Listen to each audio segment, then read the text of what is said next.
Hello, welcome to Musical Musings.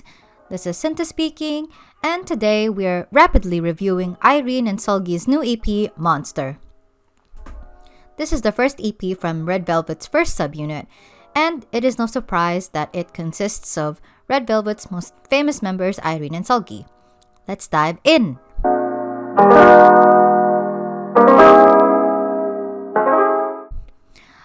I didn't really like Monster.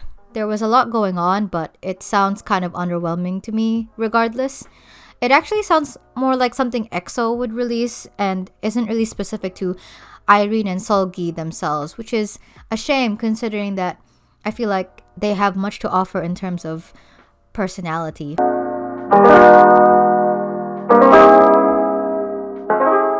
Diamond could have easily been a B-side to a proper Red Velvet project with a Velvet concept, but it's still pretty boring.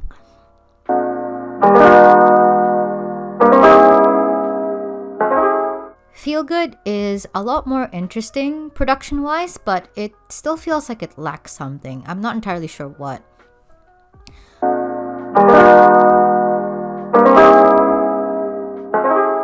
Jelly is my favorite song. It's a bright reprieve from the moody and darker tone that seems to run throughout the EP.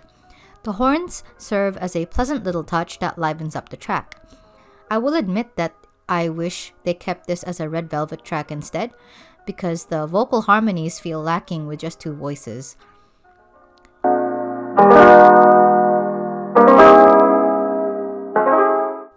Uncover has the most distinctive production out of all the tracks, but at this point, I'm kind of sick of the slow and subtle songs, especially since this track comes directly after the only song I actually really like.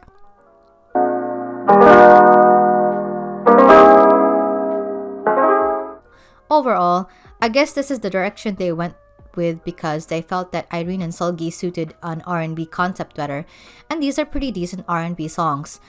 They are pleasant to hear and are produced competently, but I feel like I've heard better songs from Red Velvet, so to me, these just sound like leftovers. Not to mention that Red Velvet has always been more experimental than this, so I'm a little disappointed that they decided to go for a safer sound.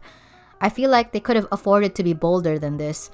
What was the point of choosing Irene and Seulgi, the most popular and versatile members of the group, if not to push the boundaries? At the very least, Irene and Seulgi's very existence was insurance enough to at least venture outside of safe pop music. In the end, this EP isn't for me, but I'll most likely keep Jelly in my heavy rotation. I really do like it. Alright, that's all I have to say. Thanks for listening.